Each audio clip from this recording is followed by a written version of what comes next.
عصر اور فجر کی نماز میں فرشتوں کی ڈیوٹیاں بدلتی ہیں، فجر والے عصر میں چلے جاتے ہیں اور عصر میں آنے والے فجر میں چلے جاتے ہیں۔ تو اس نے دیکھا کہ دو فرشتے آ رہے ہیں، اس نے کہا اچھا یہ ہیں کرامن کاتبین، تو انہوں نے اس کی بات کو لکھ لیا۔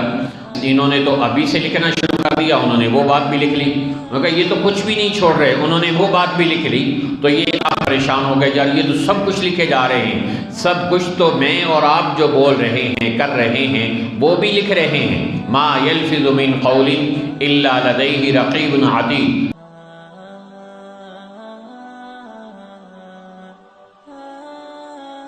ناظرین کرام، اللہ رب العزت کا مسلمانوں پر بہت بڑا احسان یہ ہے کہ اللہ نے ان کو تقدیر پر ایمان لانے جیسی نعمت عطا فرمائی۔ حقیقت یہ ہے کہ تقدیر ایک عقیدہ ہی نہیں بلکہ انسان کے لیے کسی نعمت عظمیٰ سے کم نہیں۔ کافر اس نعمت تقدیر سے محروم ہے۔ جس بھی نفع اور نقصان سے وہ گزرتا ہے اس کا قصوروار مخلوق کو یا اپنے آپ کو قرار دیتا ہے، پھر اپنا یا مخلوق کا نقصان کرتا ہے، جبکہ اہل ایمان پر جو بڑے سے بڑا امتحان آتا ہے، کوئی نقصان اس کو اٹھانا پڑتا ہے تو وہ اس کے تقدیر کے حوالے کر کے پرسکون ہو جاتا ہے۔ حکیم الامت مجدد الملت حضرت مولانا اشرف علی تھانوی رحمۃ اللہ علیہ فرماتے ہیں کہ تقدیر پر ایمان مسلمانوں کے لیے اللہ کی بہت بڑی نعمت ہے۔ مسلمان پہ کوئی دکھ آتا ہے، بیماری آتی ہے، اس کا کوئی نقصان ہوتا ہے، وہ یہ سوچ کر کہ اسی میں میرے لیے کوئی بہتری ہوگی یا میرے اللہ کا میرے حق میں یہی فیصلہ ہے تو مجھے یہ منظور ہے۔ جیسے ایک بچہ والدین سے، ماں سے مطالبہ کرتا ہے کہ مجھے آگ کا انگارہ ہاتھ میں پکڑنا ہے۔ اب ماں کتنی شفیق ہوتی ہے، بچے کی ذرا سے چیخنے پہ، رونے پہ ماں بے قرار اور بے چین ہو جاتی ہے، لیکن آگ کا انگارہ مانگنے پر ماں اس کو انگارہ نہیں دیتی۔ اسے پتہ ہے کہ اس سے میرے بچے کے معصوم ہاتھ جل جائیں گے، اس کی معصوم زبان جل جائے گی۔ بچہ چیختا ہے، چلاتا ہے، روتا ہے، سارا گھر سر پہ اٹھا لیتا ہے، لیکن ماں اس کو آگ کا انگارہ نہیں دیتی۔ اسے معلوم ہے کہ یہ اس کے لیے نقصان دہ ہے۔ اسی طرح انسان پر جب کوئی حالات آتے ہیں، پریشانیاں آتی ہیں، دکھ آتے ہیں، بیماریاں آتی ہیں تو آدمی پریشان ہوتا ہے، چیختا ہے، روتا ہے اور سوچتا ہے کہ یہ میرے اوپر پریشانیاں، حالات کیوں ہیں، لیکن اللہ جانتا ہے کہ اس بندے کو جو یہ مطالبہ کر رہا ہے اس کو دے دوں تو یہ اس کے لیے نقصان دہ ہے۔ ایک آدمی بادشاہت مانگتا ہے، وزارت مانگتا ہے، MNA شپ مانگتا ہے، کوئی اللہ سے منصب مانگتا ہے، اس کے لیے جد و جہد کرتا ہے، لیکن وہ ہر مرتبہ ناکام ہو جاتا ہے اور پھر زبان پر اس کے شکوے، شکایتیں اور اللہ تعالیٰ سے گلے شروع ہو جاتے ہیں کہ نہیں، اللہ تعالیٰ اگر تمہیں یہ وزارت، یہ منصب اور یہ کامیابی نہیں دے رہا تو تمہارے لیے اسی میں خیر ہے، کیونکہ فعل الحکیم لا یخلو عن الحکمہ، اللہ حکیم ہے اور حکیم ذات کا کوئی فعل بھی حکمت سے خالی نہیں ہوتا۔ حدیث میں آتا ہے کہ جو بھی بندہ دعا مانگتا ہے اللہ اس کی دعا کو لازماً قبول فرماتے ہیں۔ تو اس قبولیت کی مختلف شکلیں ہوتی ہیں۔ جو بندہ مانگ رہا ہوتا ہے وہ چیز اس کے لیے نقصان دہ ہوتی ہے تو اللہ اس کو وہ نہیں دیتا، وہ دوسری چیز دے دیتا ہے۔ ایک صاحب تھے، رسول پاک علیہ السلام کے زمانے میں آئے، کہا دعا کیجیے اللہ تعالیٰ مجھے بہت زیادہ بکریاں دے دیں، تو آپ نے فرمایا کہ اللہ تعالیٰ نے جس حال میں رکھا ہے راضی رہو۔ کہا نہیں، مجھے ایک مرتبہ آیا، دوسری مرتبہ آیا، تیسری مرتبہ آیا اور وعدہ کیا کہ جب مجھے بکریاں مل جائیں گی میں بکریوں کی زکوٰۃ دوں گا، غریبوں کا خیال کروں گا۔ اور جب اللہ نے اسے ڈھیروں اور سینکڑوں بکریاں دے دی تو وہ زکوٰۃ بھی بھول گیا، غریبوں کو بھی بھول گیا، یہاں تک کہ الٹا اللہ پر اعتراض کرنے لگا کہ زکوٰۃ کے نام پر اللہ مجھ سے جرمانہ اور ٹیکس لینا چاہتا ہے۔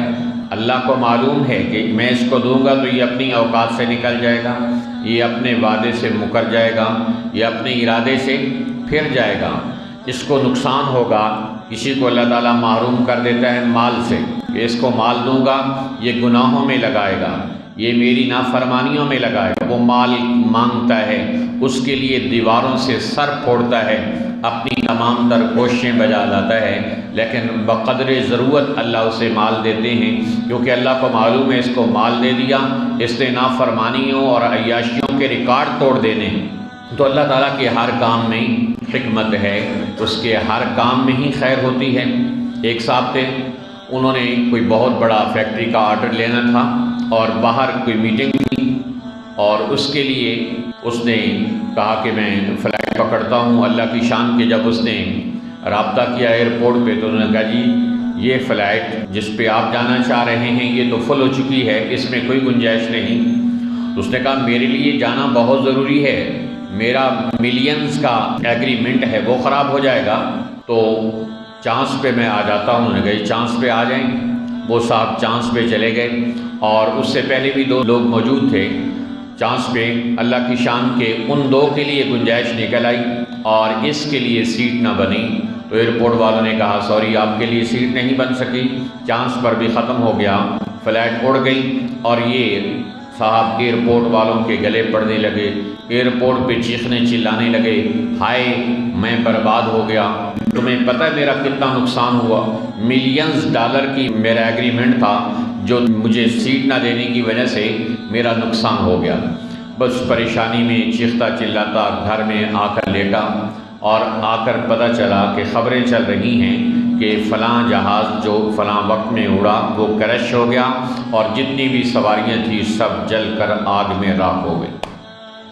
اب وہ اللہ کا شکر ادا کرنے لگا کہ اللہ تیرا شکر ہے کہ میں اس میں نہیں بیٹھا، اور اب میں بچ گیا۔ وہی آدمی جو تھوڑی دیر پہلے چیخ چلا رہا تھا اور سمجھ رہا تھا کہ میرا ملینز ڈالر کا نقصان ہو گیا ہے، اب وہی اللہ کا شکر ادا کر رہا ہے کہ اللہ تیرا شکر ہے تو نے مجھے کسی بہت بڑے نقصان سے، کیا جان چلی گئی تو کیا باقی رہا، انسان ڈالرز کو کیا کھا لے گا، قبر میں ساتھ لے جائے گا۔ تو یہ ہے اللہ کا فیصلہ، انسان کے حق میں جو ہوتا ہے وہ بہتر ہوتا ہے۔ اسی طرح ایک آدمی مالدار تھا، اس نے شادی کی، گاؤں کا رہنے والا تھا، تو گاؤں کے کنارے پر اس نے ایک خوبصورت مکان بنایا، اور دیہاتی کلچر کا حصہ ہوتا ہے، اس ہر گھر میں کچھ نہ کچھ جانور ہوتے ہیں، گائے، بیل، بھینس، گدھا، مرغا، کتا، یہ ساری چیزیں ہوتی ہیں، تو اس گھر میں بھی وہ چیزیں موجود تھیں۔ اللہ کی شان کے ایک دن ان کا مرغا مر گیا، تو خامن کو بیوی نے کہا کہ ہمارا مرغا مر گیا ہے۔ خامن کی زبان پر ایک بات چڑھی ہوئی تھی، اس میں ہی کوئی خیر ہوگی، اس میں کوئی خیر ہوگی، اللہ نے اگر اسے مار دیا تو اس میں خیر ہوگی۔ تو عورت نے کہا کہ ہمارا مرغا مر گیا ہے، خامن نے کہا اس میں ہی خیر ہوگی، اس میں کوئی خیر ہوگی۔ پھر کچھ دنوں بعد کتا مر گیا، اس نے کہا اب ہمارا کتا مر گیا ہے، خامن نے کہا اس میں خیر ہوگی۔ اس نے کہا بھئی یہ اس میں خیر کی کون سی بات، یہ ہمارا پہرا دیتا تھا، ہم دیہات میں رہتے ہیں اور پھر اس میں بھی ایک کونے میں رہتے ہیں گاؤں کے، کتا رکھوالی کرنے والا مر گیا تو ہم کہتے ہیں اس میں بھی خیر ہوگی۔ ایک دن پتہ چلا کہ ان کا گدھا مر گیا، پھر خامن کو کہا تو خامن نے کہا اس میں خیر ہوگی۔ تو اللہ کی شان کے ایک دن ڈاکوؤں نے پروگرام بنایا کہ آج ہمیں فلاں دیہات کو لوٹنا چاہیے، اور ایک ایک گھر کی تلاشی لیں گے اور مال بھی لوٹیں گے اور عورتوں کی عزت بھی لوٹیں گے۔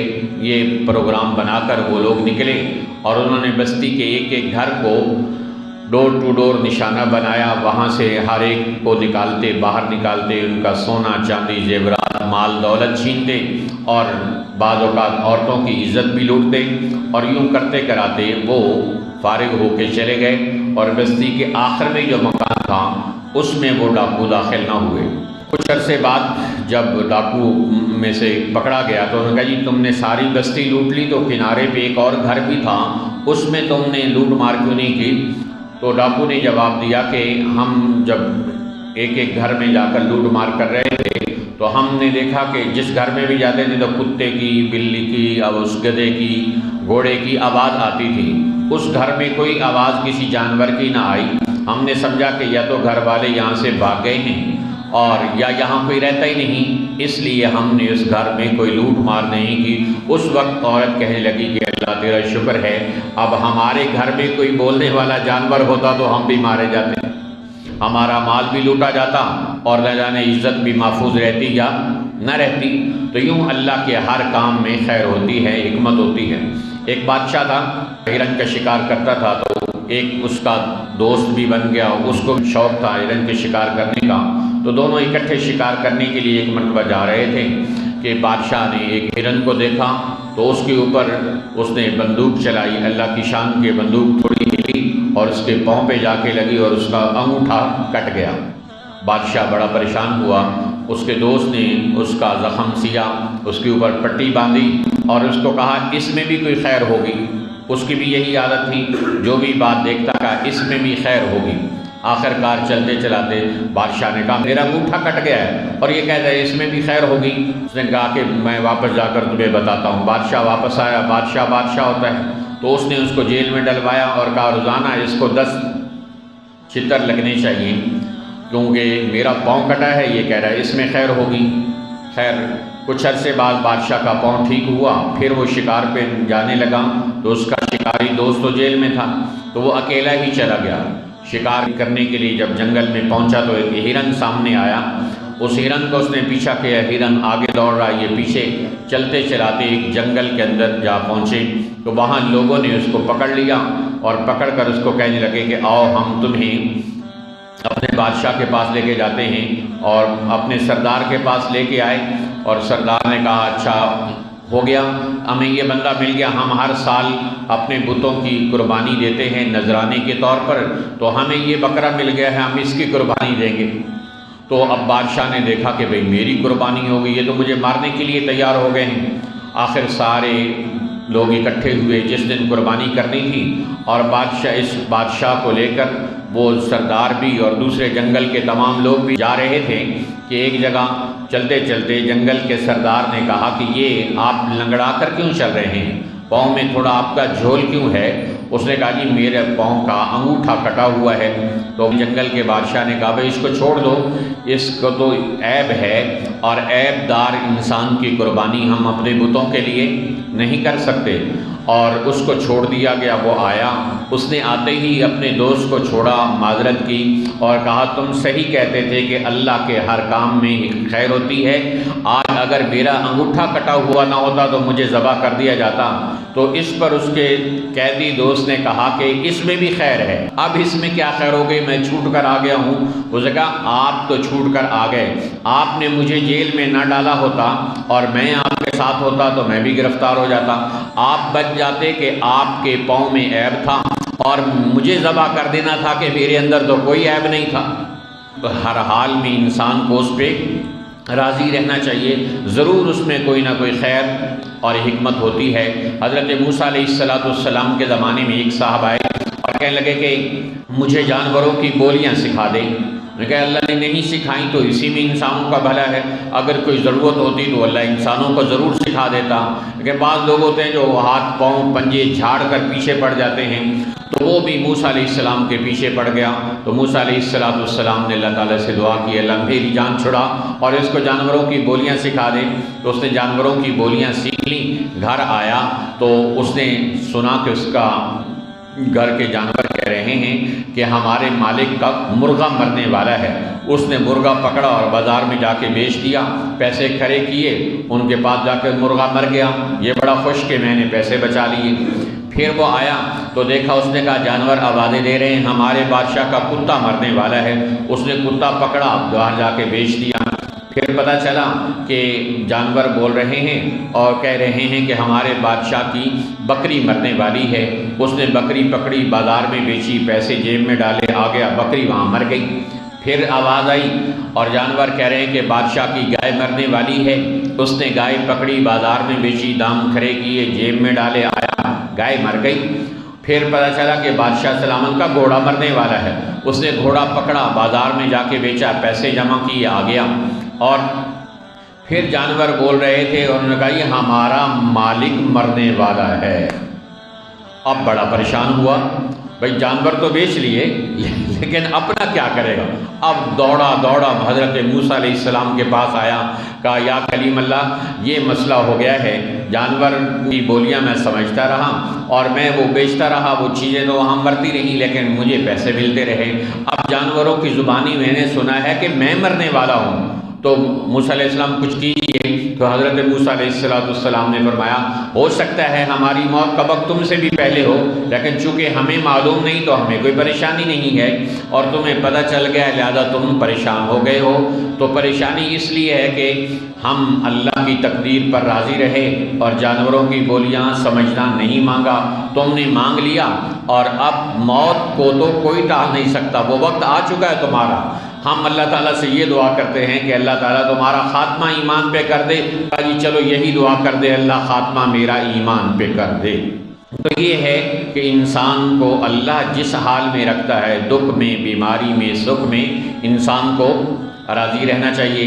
ایک صاحب کو چاہت ہوئی کہ یہ جو قرآن کہتا ہے، علماء ہمیں بتاتے ہیں کہ ہر انسان کے کندھے پر 2 فرشتے بیٹھے ہوئے ہیں لکھنے والے کرامن کاتبین، میں یہ دیکھ لوں، تو اللہ تعالیٰ نے تو چھپائے ہوئے ہیں، تو اس نے بڑا اصرار کیا، کسی اللہ والے نے دعا کی تو اس نے دیکھا کہ 2 فرشتے آ رہے ہیں۔ حدیث میں آتا کہ یتعاقبون فیکم ملائکۃ باللیل و ملائکۃ بالنہار، عصر اور فجر کی نماز میں فرشتوں کی ڈیوٹیاں بدلتی ہیں، فجر والے عصر میں چلے جاتے ہیں اور عصر میں آنے والے فجر میں چلے جاتے ہیں۔ تو اس نے دیکھا کہ 2 فرشتے آ رہے ہیں، اس نے کہا اچھا یہ ہیں کرامن کاتبین، تو انہوں نے اس کی بات کو لکھ لیا۔ تو انہوں نے کہا انہوں نے تو ابھی سے لکھنا شروع کر دیا، انہوں نے وہ بات بھی لکھ لی، انہوں نے کہا یہ تو کچھ بھی نہیں چھوڑ رہے، انہوں نے وہ بات بھی لکھ لی، تو یہ آپ پریشان ہو گئے یار یہ تو سب کچھ لکھے جا رہے ہیں، سب کچھ تو میں اور آپ جو بول رہے ہیں کر رہے ہیں وہ بھی لکھ رہے ہیں۔ ما یلفظ من قول الا لدیہ رقیب عتید، جو زبان سے انسان بول رہا ہے یہ فرشتے لکھ رہے ہیں، لیکن ہمیں چونکہ ان کے پاس ہونے کا یا نظر سے دیکھنا کا احساس نہیں، ہمیں پریشانی نہیں۔ اس نے ٹینشن پال لی اور احساس پال لیا، اب وہ پریشان ہو گیا۔ تو اللہ تعالیٰ انسان کو جس حال میں رکھتے ہیں اس میں انسان کو راضی رہنا چاہیے، اسی میں ہی انسان کی کوئی خیر ہوتی ہے۔ کسی کی خیر مال کے نہ ملنے میں ہے، کسی کی خیر مال کے ملنے میں ہے، کسی کی خیر مال اولاد کے نہ ملنے میں ہے۔ اولاد انسان پریشان، اولاد نہیں مل رہی، یہاں تک کہ شرک کرنے پر لوگ ادھر آتے ہیں اور کہ جی شرک کر لوں اور میں چلا جاؤں عیسائیوں سے اور سکھوں سے، ہندوؤں سے، کافروں سے لوگ تعویذ لینے چلے جاتے ہیں، دم درود کراتے ہیں کہ کسی طرح ہماری اولاد ہو جائے، لیکن پھر بھی اولاد نہیں ہوتی کہ اللہ تعالیٰ کو معلوم ہے کہ ہو سکتا ہے آپ کی اولاد ہو اور آپ کے لیے الٹا درد سر بن جائے، کیا کریں گے آپ؟ ایسی اولاد کا کیا کریں گے؟ کتنے لوگ ہیں جن کی اولادیں ان کے لیے درد سر بن گئی، انہوں نے سمجھا تھا یہ ہماری بڑھاپے کی لاٹھی بنے گی اور وہ لاٹھی ان کے سر پہ برس رہی ہے۔ جائیے یہ ڈیفنس DHA لاہور کا وزٹ کیجئے، آپ کو کتنے ہی گھر ایسے ملیں گے جس میں بوڑھے والدین یا بوڑھی والدہ یا بوڑھا باپ سسکیاں بھر رہا ہے، ایڑیاں رگڑ رہا ہے، سوائے چند بے ضرر اور مطلب پرست ملازمین کے ان کے پاس کوئی نہیں، اولاد ہے باہر بیٹھی ہوئی ہے، اور یہاں کروڑوں کی جائیداد تو بہت کم ہوتی ہے، حیثیت رکھتی ہے، والدین کروڑوں سے بھی زیادہ حیثیت کے مالک ہوتے ہیں، لیکن ان کو کوئی پوچھنے والا نہیں، بیمار ہونے پر ان کا کوئی دوا دارو کرنے والا نہیں، اور یہاں تک کہ فوت ہو جائیں تو باہر سے فون آتے ہیں ملازمین کو کہ ہمارے ابا کو 2-4 ملازمین بلا کر اور ایمبولنس بلا کر جا کر دفنا دو، ہماری جب پاکستان کی فلائٹ ہوگی بنے گی تو ہم آ کر فاتحہ خوانی کر لیں گے۔ بتائیے ایسی اولاد انسان کے کس کام کی ہے؟ لیکن پھر بھی لوگ کہتے ہیں ہمیں اولاد ملے۔ تو اللہ اس میں حکمت ہے کہ کسی کو اولاد نہیں دیتا تو ہو سکتا ہے وہ کل کو ضرر رساں ثابت ہو جائے، حضرت موسیٰ علیہ السلام اور خضر علیہ السلام کا واقعہ ہے کہ ایک بچے کو مار دیا انہوں نے جا کر. حضرت خضر علیہ السلام نے. موسیٰ علیہ السلام حیران ہو گئے کہ آپ نے ایک بچے کو مار دیا. کہ اس بچے نے بڑا ہو کر والدین کے لیے آزمائش کا ذریعہ بننا تھا اور اللہ کی ایسی ایسی نافرمانیاں کرنی تھی کہ کچھ نہ پوچھو. تو اللہ جانتا ہے کہ کس کی کیا حکمت ہے. تو دکھ دے ہمیں اس میں ہم صبر کرنا ہے. اللہ سکھ دے اس پہ اللہ کا ہمیں شکر ادا کرنا ہے. اولاد دے تو ہم شکر کرنے والے بنیں, نہ دے تو صبر کرنے والے بنیں. تو مسلمان تقدیر پر راضی رہتا ہے, اللہ کے فیصلوں پر راضی رہتا ہے کہ اللہ نے مجھے جس حال میں رکھا ہے اس حال میں راضی ہوں. ایک صاحب تھے کالے رنگ کے, ان کو اللہ تعالیٰ نے بیوی دی بہت خوبصورت اور سفید رنگ کی. تو ایک مرتبہ خامن نے کہا بیوی کو کہ تم بھی جنتی ہو میں بھی جنتی ہوں. اس نے کہا وہ کیسے؟ کہا میں تمہارے خوبصورت رنگ پر اللہ کا شکر ادا کرتا ہوں, تم میرے کالے رنگ پر صبر کرتی ہو. صبر کرنے والا بھی جنتی ہے, شکر کرنے والا بھی جنتی ہے. تو ان دو حالتوں کے علاوہ مسلمان کی اور کون سی حالت ہوتی ہے؟ بخلاف طبیعت واقعات پیش آئیں تو مسلمان کو صبر کرنا ہے اور یہ یقین دل میں بسانا ہے کہ اللہ تعالیٰ کی اسی میں خیر ہوگی, اسی میں میری بھلائی ہے. اور اگر کوئی مصیبت پریشانی آتی ہے اور اللہ کی طرف سے کوئی نعمت انعام ملتا ہے تو اس پر انسان اللہ کا شکر ادا کرنے والا بنے. تو خلاصہ آج کی گفتگو کا یہ ہے کہ اللہ جس حال میں رکھے اسی حال میں انسان کو راضی رہنا چاہیے کہ اسی میں ہی خیر ہوتی ہے. اللہ تعالی ہم سب کو تقدیر پر ایمان رکھنے اور اپنی رضا پر راضی رہنے کی توفیق عطا فرمائے. وآخر دعوانا ان الحمد للہ رب العالمین.